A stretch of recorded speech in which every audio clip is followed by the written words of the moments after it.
कहते हैं पति और पत्नी का रिश्ता होता है, जो रिश्ता टोटली भरोसे पे टिका होता है। लेकिन इसी भरोसे में अगर कोई तीसरा व्यक्ति शामिल हो जाता है तो भरोसा टूटने में टाइम नहीं लगता है। लेकिन टूटने के बाद जो हश्र होता है, ना तो कभी जुड़ पाता है, ना तो किसी के साथ रह पाते हैं, जिसकी वजह से पूरा का पूरा घर परिवार भी तबाह हो जाता है। लेकिन एक व्यक्ति इसी तरह अपने प्यार को अंजाम देने के लिए ऐसा कारनामा कर बैठता है, जिसके सामने यह सच्चाई निकल के आता है, वह सुनने के बाद हैरान और सोचने पर भी मजबूर हो जाता है। आज की घटना में क्या था, आज की घटना में क्या हुआ, इस घटना की आप पूरी सच्चाई जानने के लिए इस वीडियो को आप लास्ट तक ज़रूर देखिएगा। नमस्कार दोस्तों, मैं प्रदीप कुमार आपको इस टेढ़ी बात चैनल पे मैं स्वागत करता हूं। दोस्तों आज की यह जो सच्ची घटना है, यह घटना है भारत की राजधानी दिल्ली की। ठीक उसी का सटा हुआ एक जाना माना शहर पड़ता है गाज़ियाबाद, और उसी का एक थाना पड़ता है कबीरनगर। और ठीक मैं बात कर रहा हूँ 21 अगस्त 2018 का। कबीरनगर के ही कुछ दूरी पर संजय नगर सेक्टर 23 पड़ता है। तो शाम का वही 5 बजे का आसपास का टाइम होता है। उसी बीच वहाँ एक महिला स्कूटी से जा रही होती है। तभी दो व्यक्ति मोटरसाइकिल लिए एक बाइक पे आते हैं। आने के बाद जो होता है, अपने ही पास से एक डब्बा निकालते हैं। डब्बा निकालने के बाद महिला को रोक कर तुरंत ही उसी महिला के जो होता है चेहरे पर काफ़ी बुरी तरह से उस डब्बे को उड़ेड़ देते हैं। तभी वह जो होती जैसे चिल्लाने लगती है, तो उसी भी दोनों व्यक्ति जो होते हैं अपने मुंह पर कपड़ा लपेटे हुए फरार हो जाते हैं। आस पड़ोस के लोग जैसे ही चिल्लाने की आवाज़ सुनते हैं, सभी लोग इकट्ठा हो जाते हैं। इकट्ठा होने के बाद किसी की हिम्मत नहीं होती कि उस महिला के करीब जाकर उसकी हाल चाल पूछे। तभी जो होता है कुछ देर बाद उस महिला के शरीर पर से धुआं उठना शुरू हो जाता है। लोग इधर उधर की लखना शुरू कर देते हैं। इसी बीच कुछ देर तड़पने के बाद उस महिला के वहाँ पर एक स्कूटी लिए हुई एक महिला आती है। महिला जो होती है उस भीड़ को चीरते हुए उस झुलसे हुए महिला के पास पहुँचती है। तो वह देखते हुए जो नज़ारा वह दंग रह जाती है। उन व्यक्तियों से कहने लग जाती है कि आप लोग लग क्यों रहे हैं, किस चीज़ का इंतज़ार कर रहे हैं। उन्हीं में से कुछ व्यक्ति होते वह कहने लग जाते हैं कि हम जो होते हैं यहाँ पर पुलिस आने का इंतज़ार कर रहे थे। महिला कह बैठती है कि पुलिस आने से पहले जो होती है महिला को अस्पताल ले चलो, नहीं तो इसकी काफ़ी गंभीर हालत होते जा रही है। अब जैसी आज बात कहती है तो लोगों के दिमाग में तुरंत यह बात बैठ जाता है। लोग इकट्ठा होना शुरू हो जाते हैं। इकट्ठा होने के बाद जो होता है उसी में से जैसे लोग उस महिला को उठाते हैं, उठाने के बाद कुछ दूरी पर वहाँ 2 कदम चलते हैं, तभी मौके पर वहाँ पर पुलिस टीम पहुँच जाती है। पुलिस टीम जैसे ही पहुँचती है तो उस महिला का जो चेहरा होता है, जो बॉडी होता है, देखने लग जाती है। तो पता चलता है उस महिला का बॉडी जो होता है और शरीर और हाथ पैर लगभग काफ़ी बुरी तरह से झुलस गए होते हैं। अब पुलिस तुरंत ही उस महिला को बॉडी को अपने कब्जे में लेती है। कब्जे में लेने के बाद तुरंत ही एक एम्बुलेंस बुलाकर उसी एम्बुलेंस के सहारे दिल्ली के ही सदर अस्पताल में ले जाने के लिए तैयारी करना शुरू कर देती है। वहाँ ले जाती है पुलिस। अब जैसे इलाज वहाँ पर शुरू होता है, तुरंत ही वहाँ डॉक्टर जवाब दे जाते हैं। वह कहने लगते हैं कि हमारी बस की बात नहीं है। उन्हीं डॉक्टरों के द्वारा तुरंत जो होता है सफ्दरगंज के अस्पताल में रेफ़र कर दिया जाता है। अस्पताल में जाती है। जाने के बाद डॉक्टर जो होते हैं अनंत फानन उस महिला का इलाज करना शुरू कर देते हैं। और पुलिस जो होती है इस चीज़ की सूचना अपने से बड़े अधिकारी जो होते हैं थाना प्रभारी प्रदीप कुमार तिवारी को देते हैं। उनके से बड़े अधिकारी को भी सूचना मिल जाता है। तुरंत ही सफ्दरगंज अस्पताल में अपने टीम के साथ वहीं पर पहुंचते हैं और इसकी सूचना जो होता है तुरंत ही उस महिला के पति को दे जाता है। पति की जैसे इसके बारे में पता पाता है, तुरंत ही अपने परिवार सहित सफ्दरगंज अस्पताल में पहुँचता है। सभी लोग वहाँ पर काफ़ी भीड़ लगा लेते, काफ़ी जमावड़ा हो जाता है। थाना प्रभारी मौके पर पहुँच अब उन्हीं में से जो व्यक्ति आए हुए थे उनसे पूछने लग जाते हैं कि यह सब कैसे हुआ। वह व्यक्ति आना फन बताना शुरू कर देते हैं कि शाम का 5 बजे का टाइम था। उसी भी जो होती है यह महिला वहाँ आकर खड़ी हो जाती है। तभी 2 व्यक्ति आते हैं। आने के बाद अपने ही डिग्गे से एक डब्बा निकालते हैं। डब्बा ले जाकर महिला के चेहरे पर और शरीर पर काफ़ी बुरी तरह से छिड़क देते हैं, जिसकी वजह से महिला झुलस जाती है। तुरंत ही वह लोग फरार हो जाते हैं। इसी बीच हम लोग वहाँ इकट्ठा तुरंत ही आप लोगों को सूचना दे देते हैं। लेकिन काफ़ी मशक्क़त के बाद आप लोग वहाँ पहुँचते हैं। और जैसे पुलिस पहुँचती है, पहुँचने के बाद जो होता है पुलिस अब काफ़ी कोशिश करती है कि उस पीड़ित महिला से कुछ ना कुछ पूछा जाए। और पुलिस वहाँ जो होता है डॉक्टरों की ही परमिशन के थ्रू जो होता है वह उस महिला के पास जाती है, उससे पूछताछ शुरू कर देती है। और जैसे पूछताछ शुरू कर देती है तो महिला जो होती है काफ़ी दबे आवाज़ में कहने लग जाती है कि हमारा अपना ही करीबी दोस्त है राहुल। जो इसी गाज़ियाबाद के ही रामनगर का रहने वाला है। अब जैसे इस बात को जो होती है वह महिला कहती है, तुरंत उसकी आवाज़ बंद हो जाती है। आवाज़ बंद होने के बाद जो होता है वहाँ के थाना प्रभारी इस चीज़ का लिखित ले लेते हैं। लिखित लेने के बाद पुलिस की जो टीम होती है उसी समय उस पीड़ित महिला के जो पति होते हैं, पुलिस उनसे पूछने लग जाते हैं कि यार राहुल कौन है। अब वह कहने भी लग जाते हैं कि साहब यार राहुल जो है हमारे ही पत्नी का एक करीबी दोस्त है, जो आए दिन जो होता है हमारी पत्नी से झगड़े तकरार करता है। लेकिन जब झगड़े तकरार करता उसी बीच जो होता है काफ़ी कहासुनी हो जाता है। और लेकिन बात यहाँ तक नहीं रुकी, बात यहाँ तक बढ़ गई कि वह जो होता है हमारी पत्नी से शादी करना चाहता था, जिस वजह से झगड़े तकरार हो गए। लेकिन जब उसके मन मुताबिक काम नहीं हुआ तो ऐसा कदम उठा लिया। अब जैसे ही वहाँ के थाना प्रभारी इस बात को सुनते हैं, तुरंत ही उसी पति की तहरीर पर धारा 326 व 120 के तहत मुकदमा दर्ज कर लेती है। दर्ज करने के बाद पुलिस को जो टीम होती है अब उसी समय राहुल की तलाशी करना शुरू कर देती है। इधर जो होता है धीरे धीरे उस पीड़ित महिला के जो होता है सुधार होना शुरू हो गया था। लोग समझ बैठे थे कि अब यह महिला जो होता है पूरी तरह से सुरक्षित है। लेकिन पुलिस का जो मकसद होता है वह उस महिला पर किए गए एसिड अटैक के उन हमलावरों को पकड़ने का होता है। इसीलिए पुलिस सबसे पहले उस हमलावरों को पकड़ने के लिए उसके पति से ही जो पीड़ित महिला थी उसी महिला के द्वारा जो होता है उस राहुल का मोबाइल नंबर लेती है। मोबाइल नंबर लेने के बाद पुलिस की टीम अब उसी समय उसके राहुल मोबाइल नंबर पर जैसे कॉल करती है तो पता चलता है राहुल का जो मोबाइल नंबर होता है वह स्विच ऑफ बता देता है, जिससे पुलिस समझ जाती है कि यह कहीं ना कहीं छुप गया है। इसीलिए पुलिस अब दूसरा हथकंडा अपनाती है। इसी हथकंडे के तहत पुलिस जो होती है अब राहुल का मोबाइल नंबर जो होता है वह सर्विलांस पे लगा देती है। इसी सर्विलांस के ज़रिए पुलिस उसका जो होता है खोजबीन करना शुरू कर देती है। तभी कुछ घंटे बीतते हैं, उसी बीच पता लगता है कि राहुल का जो मोबाइल नंबर है वह गाज़ियाबाद के ही हापुड़ नाका के पास इस समय आन दिखा रहा है। और जैसे पुलिस को यह खबर लगता है, पुलिस जो होती है अपने दल बल टीम के साथ उसी गाज़ियाबाद के हापुड़ नाका के पास पहुंचती है जहां पर चुंगी है। जैसे पुलिस पहुंचती है तो वहां पर राहुल जो होता है अपने एक दोस्त के साथ बाइक पे बैठा होता है। पुलिस तुरंत ही उसी अवस्था में राहुल को उसी समय कस्टडी में लेती है, साथ में उसके दोस्त को भी कस्टडी में लेती है, क्योंकि उसका दोस्त जो होता है बाइक से उतरते ही तुरंत ही भागने की फिराक में था। इसीलिए पुलिस जब कस्टडी में लेती है और जब उसी समय पूछताछ करती है तो पता चलता है राहुल का अपना ही करीबी दोस्त है उमंग प्रताप, जो इसी घटना में वही व्यक्ति शामिल था।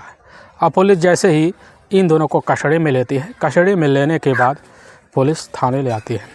थाने में जो होता है पुलिस इन्हीं के सामने कुछ सीसीटीवी फुटेज दिखाती है जहां पर घटना हुआ था और साथ में बाइक दिखाती है। तो तुरंत जो होते हैं पुलिस के सामने दोनों अब आगे के बिना किसी दबाव के पुलिस के सामने जल्द से जल्द टूट जाते हैं। लेकिन प्यार और दोस्ती का जो इस बारे में जिक्र किया गया, लेकिन जो सामने आया निकल कर तो सुनने के बाद तो हर कोई अपने कानों पर विश्वास नहीं कर पाया। असल में उत्तर प्रदेश का एक जाना माना ज़िला पड़ता है गाज़ियाबाद, उसी का एक जो होता है इलाका पड़ता है संजय नगर। वहीं की रहने वाली होती है नेहा, जिसका काल्पनिक नाम है। साथ में नेहा जो होती है अपने पति के साथ उसी मकान में रहती थी और साथ में एक बच्चा भी था जिसकी उम्र मात्र 2 साल के आसपास थी। नेहा जो होती है पेशे से एक डायबिटीशियन थी और साथ में उसका जो पति होता है वह मौके पर अपने इलाके में जाकर वह एक ट्यूशन क्लास भी चलाता था। यानी कि इनका जो घर का पारिवारिक जो खर्चा होता था काफ़ी बेहतर तरीके से सब समृद्धि से चलता था, काफ़ी खुशियों का परिवार होता है। लेकिन ठीक 8 महीने पहले जो होता है नेहा जो होती है रात के वक्त फेसबुक चला रही होती है। उसी बीच उसके फेसबुक पे एक फ्रेंड रिक्वेस्ट आता है। वह फ्रेंड रिक्वेस्ट की फ़ाइल को खोल के देखती है तो उसमें नाम लिखा हुआ था राहुल, जो उसी के इलाके का रहने वाला होता है, गाज़ियाबाद के ही रामनगर का। और ठीक जो होते हैं उसके पिता जो होते हैं उनका खुद का एक अपना हार्डवेयर का दुकान होता था और साथ में राहुल उसी व्यक्ति का नाम होता है जो फ्रेंड रिक्वेस्ट भेजने वाला होता है। राहुल उस समय जो होता है बीए की पढ़ाई करने के बाद अपने पिता के साथ उसी दुकान में उनके साथ जिम्मेदारी में हाथ बटाना शुरू कर देता है। इसी बीच वह काफ़ी जो होता है उसी दुकान की बदौलत से शोहरत भी कमा लेता है। लेकिन जैसे ही यह सारा नाम पता जो होता है उस समय फ्रेंड रिक्वेस्ट के ज़रिए जो होता है नेहा देखती है तो देखने के बाद काफ़ी हैसियत वाला समझकर और चेहरा जो होता है काफ़ी सुडौल समझकर राहुल के फ्रेंड रिक्वेस्ट को एक्सेप्ट कर लेती है। उसी समय चैट पर नेहा जो होती है राहुल के हाथ भेज देती है। उसी बीच उसी दिन से वह दोनों चैट पर बात करना शुरू कर देते हैं। धीरे धीरे इनका प्यार का सिलसिला जो होता है उसी चैट के थ्रू आना शुरू हो जाता है। लेकिन इसी बीच उसी चैट पर दोनों मोबाइल नंबर शेयर कर लेते हैं। मोबाइल नंबर के ज़रिए अब जैसे ही नेहा अपने पति से मौका पाती तो उसी बीच राहुल से फ़ोन मिलाकर बातें करना शुरू कर देती है। लेकिन राहुल भी वह नहीं चूकता, वह भी फ़ोन कभी मिलाकर कभी भी वक्त मिलता तो तुरंत नेहा से बात करना शुरू कर देती। धीरे धीरे वक्त बीतने लगा। इसी बीच इनके बीच जो होता है दोस्ती भी बढ़ जाता है। दोस्ती बढ़ने के बाद नेहा जो होती है मौका निकाल कर अब राहुल से मिलने के लिए चली जाती। दोनों मिलने और साथ में दोनों एक साथ कहीं होटल कहीं मॉल घूमने के लिए चले जाते। अब यही सिलसिला जो होता आए दिन चलता रहता। लेकिन नेहा भी समझ जाती है कि राहुल हमारे पीछे कितना प्यार में पागल हो गया। इसीलिए राहुल जैसे ही नेहा को एक कॉल करती नेहा तुरंत ही मौका निकाल कर राहुल के साथ निकल जाती। धीरे धीरे सिलसिला चलने लगता। इनका प्यार का परवान इस तरह चढ़ने लगता है कि नेहा भी सोचने लग जाती है कि हमारा कितना अच्छा खासा दोस्त है, इससे अच्छा दोस्त हमें नहीं मिल सकता। लेकिन नेहा के मन में यहाँ बैठ गया होता है कि अगर किसी दिन हमारे पति के बारे में सच्चाई पता चलेगा तो उसी दिन तो हमारे रिश्ते में दरार पड़ना पूरी तरह से संभव है। इसीलिए नेहा जो होती है इसी चीज़ को कहने के लिए काफ़ी कठिन परिश्रम भी करती है, काफ़ी जद्दोजहद कोशिश करती है कब अपने दिल की बात राहुल के सामने रख सकेंगे। अभी जो होती है नेहा एक दिन राहुल के सामने घूमने के लिए गई हुई थी। तभी उसी बीच दोनों उसी समय राहुल जो होता है नेहा के सामने शादी का प्रपोज रख देता है। तो नेहा कहने लग जाती है कि यह सब संभव नहीं है, क्योंकि हम तुमसे जो बात कहने जा रहे हैं इससे हो सकता आज के बाद हमारे प्यार में दरार पड़ जाए। तो राहुल कह बैठता है कि ऐसी क्या बात हमारे बीच में छिपी है जो आज तक तुमने हमारे सामने शेयर नहीं किया, ऐसी कोई बात हो सकती है क्या? तो नेहा कह बैठती हाँ एक बहुत ही बड़ी बात है, अगर तुम सुनोगे तो काफ़ी हैरान हो जाओगे। उसी समय राहुल के मुंह से हाँ निकल पड़ता है। तो नेहा कहने लग जाती है कि हम एक शादीशुदा है, हमारा पति भी, हमारा एक बच्चा भी है। और जैसे इस बात को राहुल सुनता है तुरंत ही वहाँ ज़मीन पर गिर जाता है और अपने आप को संभालते हुए उठता है। तुरंत ही नेहा से कहने लग जाता है कि यह सब हमें पहले क्यों नहीं बताएं। नेहा कह बैठती है कि यह सब दोस्ती में नहीं देखा जाता, यह सब तो सिर्फ दोस्ती की ना जाने कब हो जाता। लेकिन राहुल के मन में कुछ और होता है। वह जिक्र उसी समय नेहा के सामने रख देता है। कहने लगता है हम तुमसे शादी करना चाहते हैं, चाहे जो हो जाए, चाहे जैसा हो जाए। लेकिन उसी दिन से जो होता है वह दोनों काफ़ी करीबी आना शुरू कर देते। आने के बाद दोनों एक दूसरे से बातें करे बिना एक दिन नहीं रह पाते। अब यही सिलसिला आए दिन चलना शुरू हो जाता है। और तभी जो होता है 3 जून का राहुल का जन्मदिन होता है।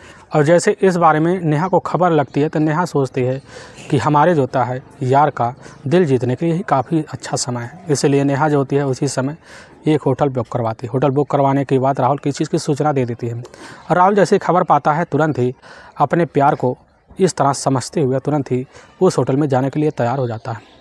अब 3 जून को राहुल वहाँ पहुँच जाता है, पहले से पहुँच जाता है और वहीं पर खड़े होकर नेहा का इंतज़ार करना शुरू कर देता है। लेकिन कुछ घंटे बीतने के बाद जैसे नेहा पहुँचती है तो देखता है राहुल कि नेहा जो होती है एक व्यक्ति से उसी कार में काफ़ी हंस हंस के बात कर रहा होता है। अब उसी समय जो होता है राहुल के दिमाग में यह शक बैठ गया होता है कि हो ना हो इसी ऑटो वाले से भी नेहा का चक्कर चल रहा है। लेकिन काफ़ी अपने अंदर खड़ास निकाल कर जो होता है बैठा रहता है। जैसे ही नेहा निकलती है तो उससे बिना कुछ पूछे चाहे उसको अंदर ले जाता है। अब नेहा और साथ में जो होता है राहुल दोनों मिलकर राहुल का जन्मदिन मनाने के बाद जैसे ही जाने की कोशिश करते हैं तो राहुल उसी समय नेहा से पूछ बैठता है कि ऑटो में वह कौन था। तभी वह कह बैठती है कि ऑटो में वो ऑटो ड्राइवर था, क्योंकि अपनी ड्यूटी से छुट्टी जैसे ही पाए तो हम ऑटो लेकर तुरंत तुम्हारे पास पहुँचे। अब इससे ज़्यादा होता राहुल कुछ पूछना नहीं चाहता था, क्योंकि अगर चाहता तो उसी भी झगड़े तकरार हो जाते। कैसे ना तैसे अपने दिल को ठिकाने लगा कर उसी समय जो होता नेहा के साथ घर आ जाता। आने के बाद दोनों अपने रास्ते चले जाते हैं। लेकिन जैसे 1 महीना का वक्त बीतता है तो राहुल जो होता है रास्ते में खड़ा होता है, नेहा का इंतज़ार करने लगता है। तो नेहा जो होती है एक कैब में वहाँ आती है। कैब वाले से वह काफ़ी मीठी मीठी बातें हंस हंस कर रही होती है। और जैसे कैब से बाहर निकलती है तो राहुल तुरंत ही उससे कह बैठता है कि वह कैब में तुम्हारा कौन था। अब नेहा कह बैठती है कि वह होगा कोई हमारा, तुम होते कौन हो हमें यहाँ टोकने वाले बार बार। उसी बीच जो होता है इसी बात को लेकर नेहा और राहुल के बीच झगड़े तकरार वहीं पर शुरू हो जाते हैं। झगड़े तकरार का सिलसिला जो फ़ोन के थ्रू इनका होने लगता है। तभी नेहा समझ जाती है कि राहुल जो होता है हद से ज़्यादा हमें चाहने लगा है, कहीं ना कहीं किसी दिन हमारे साथ कुछ गुनाह कर बैठेगा। इसीलिए उसी दिन से नेहा जो होती है अब राहुल से सावधान रहना बहुत अच्छी भलाई समझना शुरू कर देती है। तभी जैसे ही राहुल फ़ोन करता तो थोड़ी देर बात करके नेहा फ़ोन काट देती है। राहुल समझ जाता है कि हो ना हो नेहा किसी के साथ ज़रूर चक्कर चला रही है। इसीलिए अपने प्यार से दूरी ना बनाने के लिए राहुल जो होता है नेहा से रास्ते में जाकर मिलने लगता है, लेकिन नेहा जो होती है उससे दूरी करने में ही अपनी भलाई समझती है। उससे ना मिलकर दूसरे अपने रास्ते चला जाता है। इधर जो होता है राहुल काफ़ी ज़्यादा भन्ना जाता है कि आखिर वह किसके सामने अपना सर झुका रही है। इसी चीज़ की जिक्र जो होता है वह आकर अपने ही दोस्त, उसके दोस्त होते हैं परतूस और साथ में उसका एक दोस्त और होता है, उन्हीं के सामने करता है। तो दोनों दोस्त जो होते हैं राहुल को काफ़ी समझाते करने लगते हैं, नेहा तुम्हें नहीं चाहती तो उसके पीछे क्यों पड़े हो, तुम उसका रास्ता छोड़ दो, इसी में तुम्हारी भलाई है।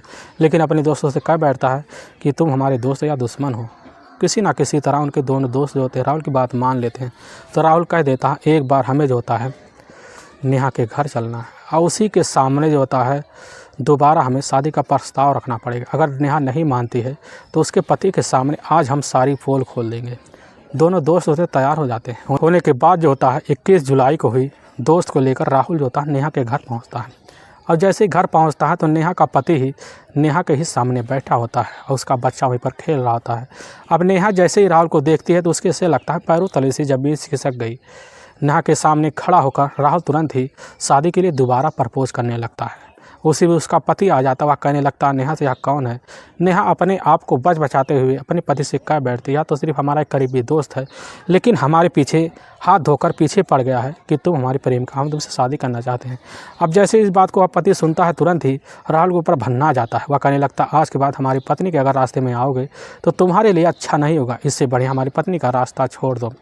अब नेहा तुरंत ही इसी बात को जैसे पति के द्वारा सुनती है तो उसके अंदर जो होता है एक हिम्मत सा जाग जाता है। हिम्मत जागने के बाद नेहा कह बैठती है कि आज के बाद तुम हमारे रास्ते में आओगे नहीं, इसके अलावा हम चाहे जिसके साथ रहें, चाहे जहाँ घूमें, क्योंकि हमारे पति का मर्जी है। अब जैसे ही राहुल इस बात को सुनने के बाद जो होता है धमकी देते हुए वह उसके पति को ही निकल जाता है। कहने लगता है कि अगर तुम्हारी पत्नी हमारी नहीं हुई तो तुम्हारी भी नहीं हो सकती है। तुरंत ही वह अपने घर चलाता है। आने के बाद जो होता है पूरी रात वह सो नहीं पाता है।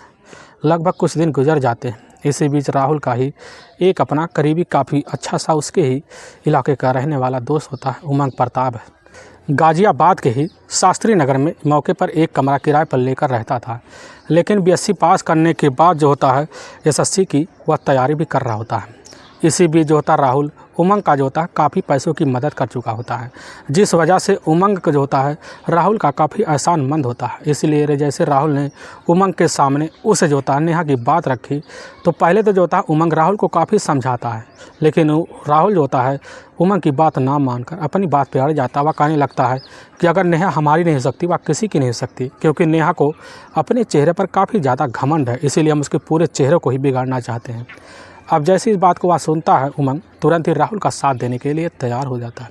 उसी तैयारी के तहत जो होता है वह अपने बाज़ार में जाते हैं, वहाँ पर एक एसिड का बोतल लेते। एसिड का बोतल लेने के बाद राहुल लाकर अपने बैग में रख लेता है।